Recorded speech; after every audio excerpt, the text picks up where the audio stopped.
Acadia National Park has 147 miles of exquisite hikes and trails.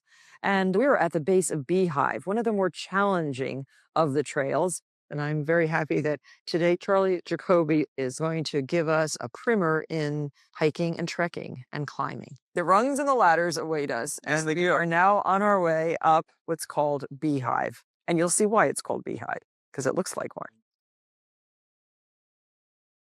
So I thought it'd be really good if you could explain special ways to move your legs so you could don't expend too much energy. Are there certain steps to take? That's what I've been doing right now behind us here. I don't know if you noticed, but if you take a step up and lock that knee into position just briefly, that gives you a chance to rest your muscles while the weight of your body is carried on your bones. And certainly also helps to have a sturdy pair of hiking boots as well. Vibram soles certainly are a good sneaker with a good rough tread on it to grip on rocks and the soil and whatnot. The trails here, especially in the early part of this century, were really highly crafted in stone by the village improvement associations in 4 of the communities on the island.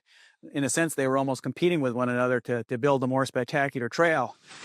And a lot of what you see is step after step after step, like you see here. It looks like it's natural, doesn't it? Well, they do a good job in some cases of disguising it, but one of the beauties of Acadia's trails is that those early trail builders spent a lot of time taking the trails to interesting places. The trails are always twisting and turning, giving you a different view, and I think they're intimate. I think that's what's best about the park trails is you do get the grand vistas, but you get the small vistas of little chasms and the brooks that we have. Now, what about these blue marks? Well, blue blazes are actually pretty common throughout New England for most trails, with the exception of the Appalachian Trail, which is blazed entirely in white. Blues are usually the side trails for the AT, and it's the color of blaze that we use here today at Acadia. So to stay on the trail, you need to look for those blue blazes. And also, if you're up, there's a faded one right here. If you're up above on the summits, you follow the rock cairns. We'll see some of those when we get to the top as well. And what about blazing off into a new part of the park? Well, there's nothing illegal about striking off cross-country in the park, but you need to have a greater level of understanding about what kinds of impacts you can cause when doing that. If you're going off trail, I would consider that to be a pristine area.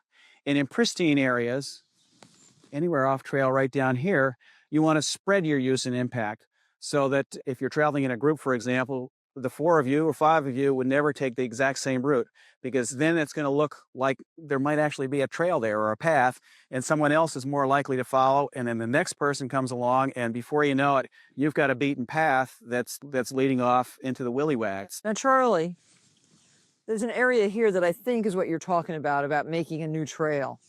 Yeah, this is a perfect and terrible example of the damage that can get done when people don't stay on the trail. Up above, people see hikers down below, and they decide they want to take a shortcut. This usually happens when people are descending, not when they're climbing. Oh, so that's much easier, yeah. Yeah, it's much easier to come down. But what that is now is a gully. When it rains, all that soil is going to wash down onto the trail here. You can see the fan of it there.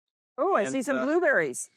Now, what about picking? Is this okay? Yes, it sure is. Blueberries are one of the few things, fruits and nuts and berries, that you can gather while you're in the park. That's little perfectly tiny fine. Maine blueberries. But there's a lot of other things that people don't leave behind in the park that we need to ask them to Like what? to leave behind. Well, for example, wildflowers and plants that folks pick, and stones from the beach. The old saying used to be, take only pictures, leave only footprints, but now we'd like people to take only pictures and leave no trace at all, or as little trace as possible. So let's keep going. We have not to get that way. No, we have to get to the top, Charlie. I know. We have not even gotten to the steep part. No, we haven't. But we're getting there. It's much easier to climb than it is to descend, and I think a lot of hikers aren't aware of that. It's much better to go up the steep way and come down the easy way. Oh, I wanted to say something. There's a lot of different ages climbing this, from little kids to people in their 70s, 80s. It depends on who you are. And we met some folks here the other day that decided to turn around. They got a little nervous. They had a couple kids with them. And it all depends on your level of comfort with it. Right. You should read the warning signs and make up your mind. Find out before you go. Yeah. Read a little description of the trail. Talk to a ranger so you know what you're getting into before you get there. We're coming to the famous Chicken Head. This little rock formation here. It's nice. Oh, Nice good handhold to grab a hold of before the Chicken Head. Yeah, that's a climber's term for a formation like that. That's very nice. And we got a little iron bridge to cross here. This is where my friend Memory started to cry last year. Well, like I said, everybody's got their own comfort level for heights. And yet she skis every Black Diamond at Yep. Aspen. So we have to not trip on the little bridge here.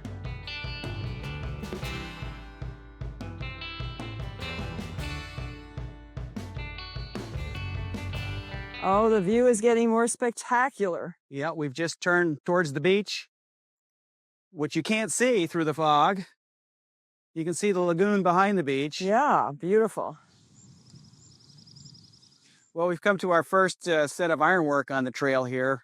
Got 3 little rungs and a handrail to help folks get up the trail here. Oh, look, one must have broken off. They do break on occasion, and we do have to replace them. So one of the rules of thumb that I tell people when they ask about how hazardous this trail is or the precipice is the rule of 3 is always try to have a hand or a foot on 3 of them all the time. And that way, if any one of them fails, you still got 2 stable points. And some of these might have been here since, what, 1916? Yeah, I think these probably are original rungs, over 80 years old now, still going strong. So rule of 3, that's a good thing to know. Yep. Now this is where Memory really started to cry. Well, if you look down, you can kind of see why. But she made it to the top. Well, the great thing about the Beehive Trail and a few of the other trails we have that have the iron on them is it does give people a real sense of exposure and thrill as if you were a rock climber. Charlie, what do you think about this white wall of fog that's coming in? Well, I don't mind it. I think it's nice to be able to enjoy Acadia in all different kinds of weather. Yeah. And that includes the fog. Sometimes the fog makes the sound go down. All you hear is the birds chirp. It might envelop us and we won't get to the top of Beehive. Well, we might not. So we should speed it up a little. Well, let's go then. Okay. Here there's a spot where if you're not keeping your head up and looking for the next blaze, you'd think the trail went off to the left here. Definitely. All you have to do is look right up and there's the blaze to follow. You know the trail goes right. So it is important. You need to look at your feet to keep your footing, but you need to look up every now and then to check for the blazes and cairns so that you can stay on the trail. So I hug the walls, Charlie. Well, I don't blame you. A lot of people, I'm sure, do. This is a beautiful spot. This is good terrain also to think about your balance when you're climbing a steep trail like this. The tendency of people that are scared is to want to hug the rock and stay right up close to it. Bad for your balance, bad for the friction of your feet. You really want to try to stay almost upright and keep your chest away from the cliff so that you do have proper balance. So Charlie, it looks like we're almost here. I think we've made it. Now, what are these little semicircular marks? These are marks from the glacier. They're called chatter marks, and they usually come in a series of them as the glacier slips and grinds its way up the rock. And solid pink granite. Yes, beautiful nice, granite. Isn't it? Well, here we are on the summit of Beehive. In 1604, Samuel de Champlain discovered this beautiful island, which he called Mont Désert, which is the desert mountains. And behind us, Champlain, I guess, Door, and Cadillac Mountain, where reputedly the sun hits America first in the morning. It's a beautiful, beautiful place, and we should protect it for generations to come. Thank you, Charlie. You're a great hiker.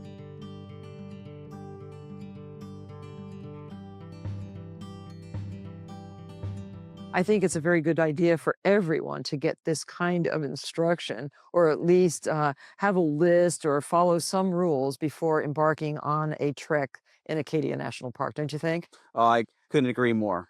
I like to always be prepared to spend at least one night out overnight by myself in case I get in trouble. I get hurt, I get lost, whatever happens. If I can spend one night out comfortably, then it's pretty likely that somebody's going to be looking for me in the morning. But wouldn't you say rule number one, if you're a novice, is don't go alone? Certainly, if you're hiking alone, there are some things that you need to do a little bit better. You need to have higher skills. For sure, you need to know how to use your compass. I always take a compass with me. At Acadia, it's very hard to get lost because you can always stumble across a trail or a carriage road somewhere.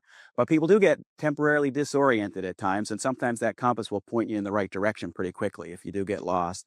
Probably the first thing I would take with me would be water. It's nice and cool and foggy here this morning, but the temperatures today are predicted to go up to 85 to 90, and it's going to be hot and humid. For a hike today, that's probably going to take us a couple of hours. 2 quarts wouldn't be out of the question. And then probably I would take some extra clothing. I have here some rain gear. Even at Acadia, you can find cold and windy conditions coming up on you pretty quick because we do have some mountains here, even though they're small compared to Western standards. And after that, probably I would want to bring a light, even though we're hiking in the morning. Who knows what's going to happen? We often here at the park end up having to go in and walk people out at night because they haven't brought a simple flashlight along with them. And certainly a first aid kit to doctor yourself up or anybody else that you meet.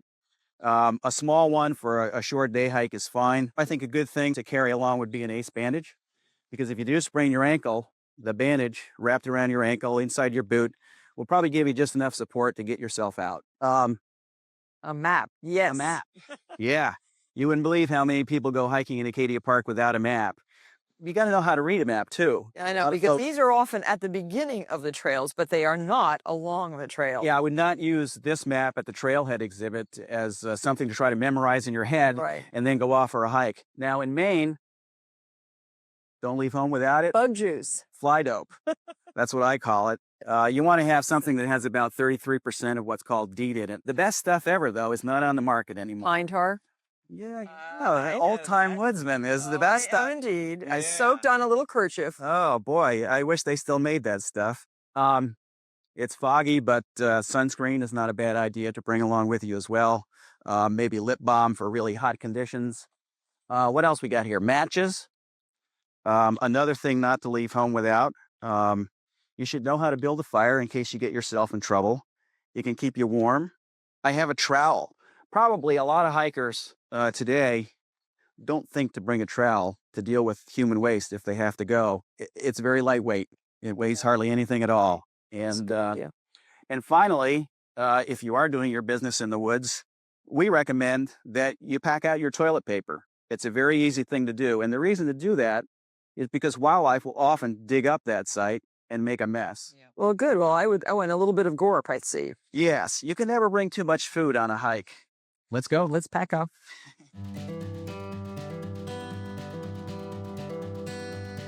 Gin Cup Lodge is a phenomenal place. It's in the middle of nowhere. We're in the remote Yukon Territory. I've never been in such a really remote place before in my life. I'm here with the lodge's owner, Larry Nagy, and Jose Jansen, who's in charge of the kitchen here at the lodge. Jose gave up her life as a caterer and as a chef in Whitehorse to cook for, about 14 guests a week. Yeehaw! Oh, a beauty. It's a nice size too. Look at this guy. Those are- What kind of family is that? That's a grayling. That's one of the nicest ones I've seen. Just bring him up closer. Beautiful. Yeah. Nice. Oh, had a bite? I just got a bite. Oh, fantastic. wow. No, he's fine. Now Yeah. show the fin. Master? Martha, Oh, look at that's the a big fin. my one. Oh, fantastic. I think I caught a dead fish. No, he didn't. He's coming back. I caught it in its tail. Oh, she got it. I got a fish by its tail. Maybe it's the one you just threw back. No, not really. There we go. It's a big grayling too. Now, how did I catch one by its tail? I don't know. He probably followed you right up. Here at Tin Cup Lake, you There can we probably catch a fish by its tail or by its mouth. We're going to Hang on here. put it back gently in the water. I just gotta get my. Aw. I think I got hooked here. No, I got a man on my hook. No problem. Is it in your head? No, it's just right there. My hat. That's why I wear the big hat. So you can Right, catch a fish, you can catch a man. Hey, how about that? Tin Cup Lake. Finding anyone out here in this part of the Yukon can be a challenge. Villages, lakes, and towns can be separated by hundreds of miles of wilderness. It's a place where walking and dog sledding are the only alternatives to the bush plane. Larry picked me up for the hour-and-a-half flight to his home. Terrain is so beautiful. Those meandering streams and rivers are gorgeous. I think bush plains are terribly important to the history of exploration here in the Yukon. Tell us about that. In my experience, the bushwind goes back to, I guess, 1960 when someone realized how important they are because there's really no way you could drive in. You could dog team in in the wintertime, but in the summertime, you're pretty well restricted because the soft, foggy ground, you just can't drive anything over it. So people use boat planes a lot. It was the daring aviators of the 1920s and 1930s, seeking adventure and profit with their cloth and wire planes, who began to connect the remote outposts and villages of Canada and Alaska.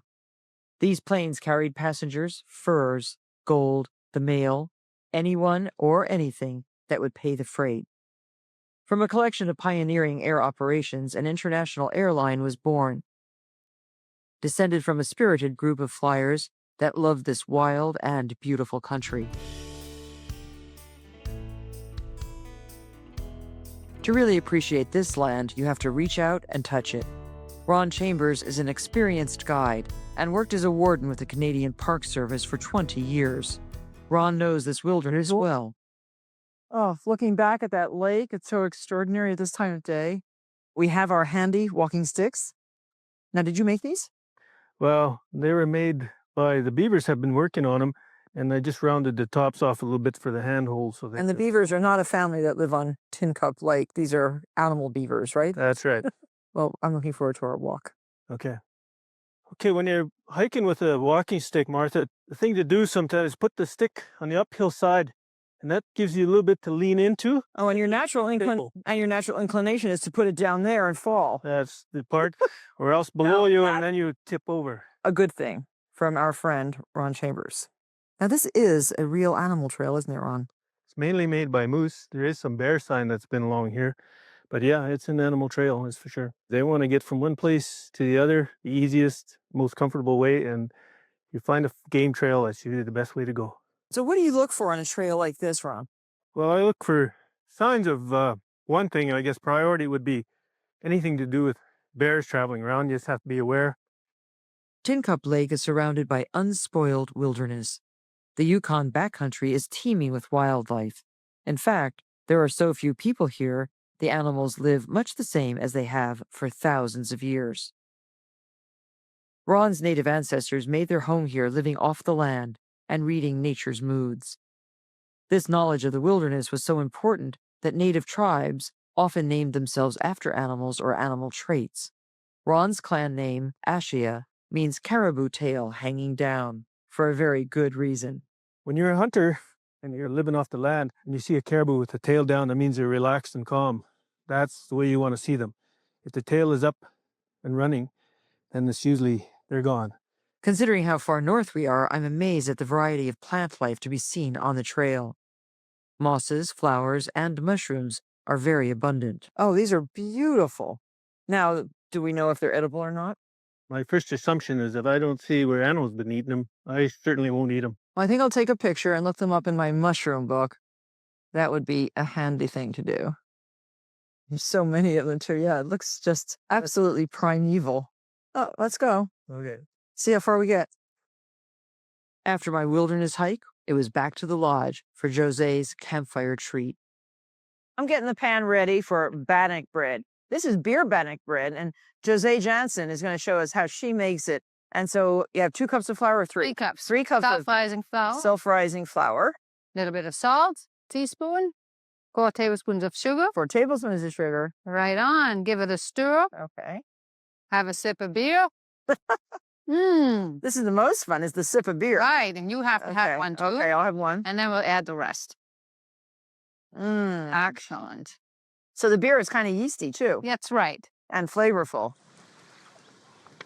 Great. Mix it up. And melted butter. 1 whole stick? 1 cup. Oh, 1 cup of butter. Right. In the olden days, when the campers were out, this was just a staple bread, something to eat with their bacon grease, Right. their baked beans, Exactly. and if they were lucky enough, a piece of meat or a fresh fish. Right. Right. And it's quick. So it should be sort of like a bread dough, right? Oh, yeah. Excellent. So this goes in the pan. Then we'll use our hands for Yeah, I this. think we have to. Dip the hands in butter and then just pat it down here. Pan should be hot. Melt the butter and spread it out. Excellent. Yum. Delicious. So, and then we pour the melted butter over top.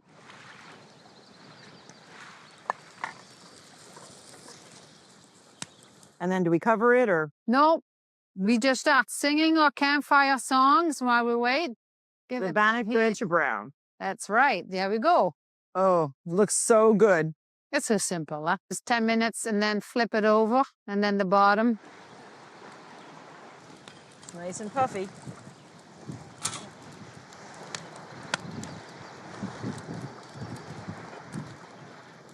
Mmm, Looking good. very good. So if you're really hungry and starving like I am, I can't wait to taste it. The slathering of blueberry jam.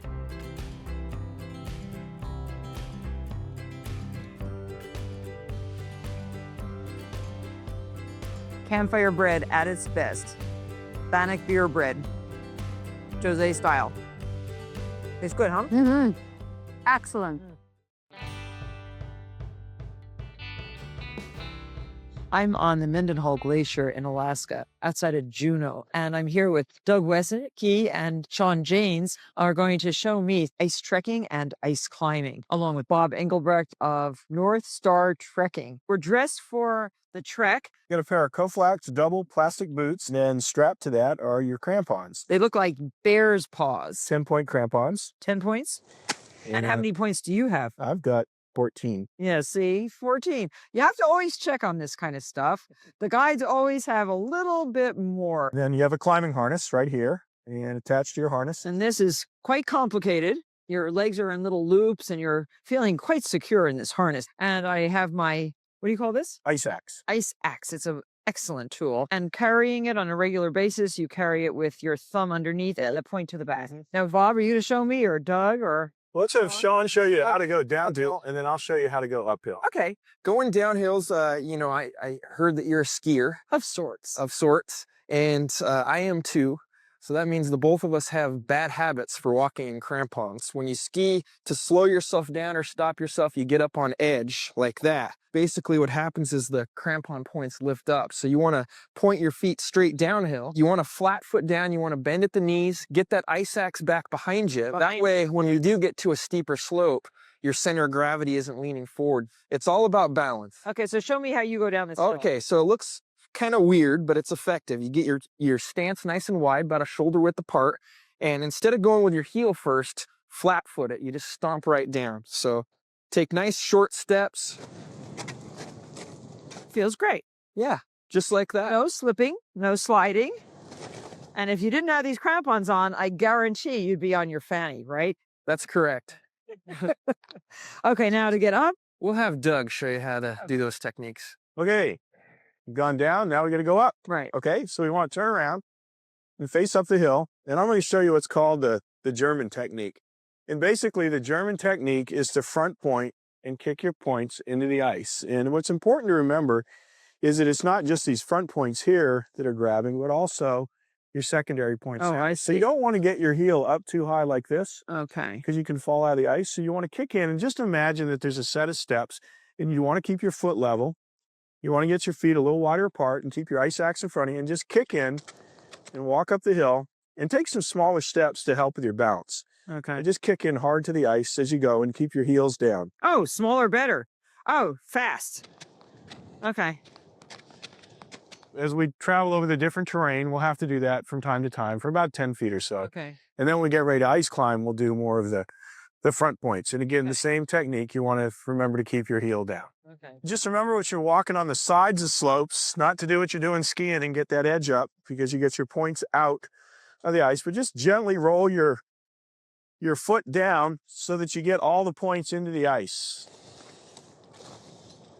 There you go. That looks good. Okay. I think we're ready to go. Okay, right.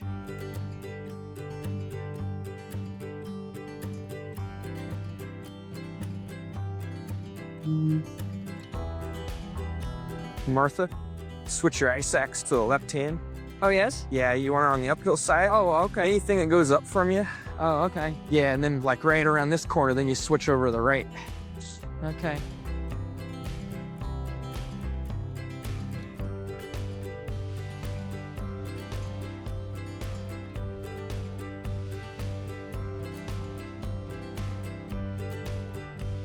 This is, I love that marble blue. Yeah, it's gorgeous.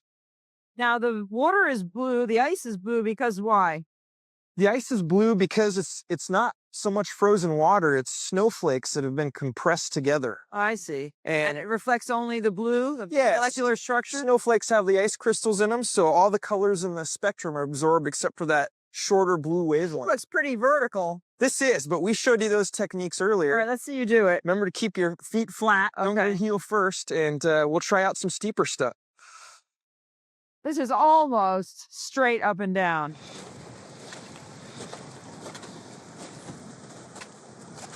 Oh, so if you keep your crampons in there. Exactly, yeah. Oh, good. I did it. Great job. Now we're going to cross the stream here. Now, this doesn't look so terrifically exciting. Keep. Sean, why don't you go ahead across and I'll give her a hand. Okay, we'll get you across here. Go ahead and stick That's foot. good.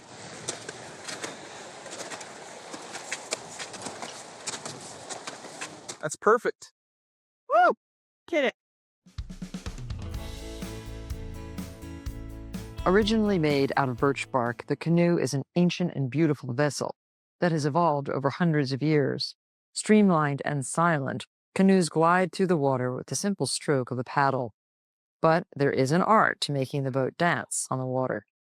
Bob Myron from the LL Bean Outdoor Discovery School is going to not only be our guide on Long Pond this afternoon, but he's also going to tell us the basics of fine canoeing.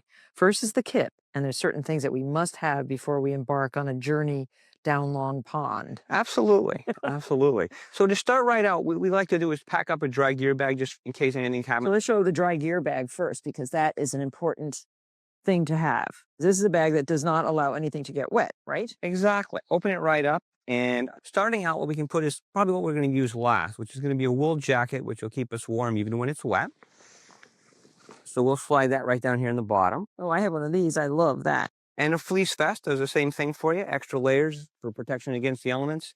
And a rain jacket is probably one of the most important things and the thing that we'll need probably the quickest while we're out there. So we'll pack this on top a little later. Okay. First aid kit also wants to be somewhat near the top for repairs of yourself out there if you should have a mishap. And some duct tape also is an important thing to have. Oh, for what? Well, in case you run your canoe aground somewhere, depending on the material, you may want to have this along so you can do a quick patch of it. And it's also good for patching a splintered paddle or even a hole in a dry bag. A good snack to have out in the backcountry is a good thing. And sun protection is very important. So as you've got on a great sun hat and a long sleeve shirt, some bug dope, which we may need when the sun goes down. If there's a light, should we decide to come back a little bit late, and fire starter is a good thing to have. Now here I've got some waterproof matches and a candle and some of nature's best fire starter here. I've got some shredded birch bark and some super dry old mansberry, which is the growth that grows on the trees. We'll keep all this in a waterproof Ziploc bag, and that can go in also. So there, we're all set. So I say we've got our gear ready. Most important piece that we're going to have to carry with us today, of course, will be on our bodies, and that'll be our personal flotation device. Good. And should be Coast Guard approved and proper fitting. How do you know it's Coast Guard approved? Well, it'll say right on the inside of the label. And this is a Type 3 personal flotation device. We'll zip it up, snap the buckles in place, then reach around to the side and grab these and cinch them up nice and snug. And ideally, when we grab the PFD and pull up on it, our body will move, as opposed to if it's loose, what'll happen is we'll start looking out through the armpit, and that won't float our nose high enough in the water as we want. So let's talk about the anatomy of a canoe. Great. Canoe like this is made of wood canvas. The wood just provides the structure, and the canvas provides the waterproofing. Beautiful. And it's made by the famous company Old Town. Old Town Canoe, absolutely. These are called thwarts. And a lot of times when we kneel, we'll put our butt right against them as we're paddling. When you look at a canoe, lots of folks look and say, gee whiz, which end is the front of the canoe and which end is the back? And the easy way to tell is to look at the two seats, and you'll notice there's less room between the end of the canoe and the seat here than there is up there. So that one there was the front of the canoe. And if we had two tandem paddlers, actually, we'd sit here. But we're going to be paddling these boats solo today. Now, what'd you call this part? These are called gunnels. And you notice the ribs come up between the gunnels here. And why that is when you flip the canoe over at the end of the day, if there's any water in it, the water will drain out through these holes in the gunnels right here. And what about the paddles? The paddles are made of ash. They're very nice, and it's a one-piece paddle. you'll notice. And because it's a one piece, it's got some flex to it. So it's nice and easy on your joints as you're paddling. That's a beaver tail paddle. And if you look at the top, which is what we call the grip right here, you notice there's no varnish on that. And that's to keep your hands from getting blistered. Nice. This is called the shaft. This is the throat. This is the blade. And this is the tip. As you slide up and grab the grip with your hand, that'll be called your control hand. And this will be referred to as your control thumb. And we'll refer a lot to having your control thumb out and rotating your control thumb out and forward and down as we get on the water. And what about the height of the paddle? The height of the paddle, or how you size the paddle, depends on who you talk to. There's lots of different schools of thought, but a real down and dirty way that was you're starting out. So hold your arm out at a right angle, just like that. With the tip on the ground, if the grip hits your palm, just like that, you're a great place to start. And then personal preference and paddling time will decide whether you want to go a little longer or shorter. When I enter the canoe, I'm going to place my paddle right across the center of the canoe right here and wash off my left foot a little bit so I don't get any sand in my boat. I'm going to step in across the center line of the canoe. So notice right here I've got my blade is out. So if I start to tip a little bit, there's a little bit of an outrigger for me. And kneel right into the canoe just like that. And put my butt right against that thwart behind me. And I'm ready to go. Why don't you climb in, and while you're doing that, I'll go grab our bag. I'm going to set the bag right inside the boat and just kind of take a quick second and fasten it in so that should a mishap happen while we're out there on the water, it's going to stay with the boat. Because that'll be one of the most important things to remember if you ever get into a capsized canoe on a lake, is to stay with your boat. Now, Martha, as you grab your paddle, you'll notice that there's a definite indentation. So try it both ways with your grip. And spin the grip around one way and then the other way. So that, there you go. Hold it that way, whichever way you like, so you're comfortable. And then we'll refer to the two different blade size as the power face and the back face. The power face is the one that you're actually putting pressure on when you're pulling the paddle through the water to move the canoe forward. And the back face is the other side of the paddle. First thing we're going to do is learn how to turn the canoe around in a circle. We'll be using our full body as we do the strokes and using our torsos. And a paddler's box right here, if you can envision having a box on your chest. So each time I move through a stroke, keep my body position aligned. And that's a position of strength and really good paddling technique. And I'll do it on this side so you can see it. I'm going to wind my body up. This is called a forward sweep. I'm going to go from this tip all the way to this tip, keeping the shaft as horizontal as I can because that'll allow me to get as far away from the boat as I can. The reverse sweep starts at the back and goes all the way to the front. So from stern to bow on the reverse sweep, and from bow to stern on the forward sweep. Think about going from tip to tip in a solo canoe. When you get to the stern, feather your paddle by rotating your control thumb forward, slice all the way forward, and then go from tip to tip again. So let's just try a forward sweep. Nice torso rotation as you do that. Very nice. And a longer boat like that, it's a little harder to get the boat to spin in a nice circle for you. I'm going to let you in on a little secret. If I'm to tilt my canoe a little bit, notice how the ends come up out of the water a little bit? Yes. Now if I do the same stroke, I've got less resistance on the water. This is not an entry-level move by any stretch of the imagination. But it is a way to get the canoe to spin easier.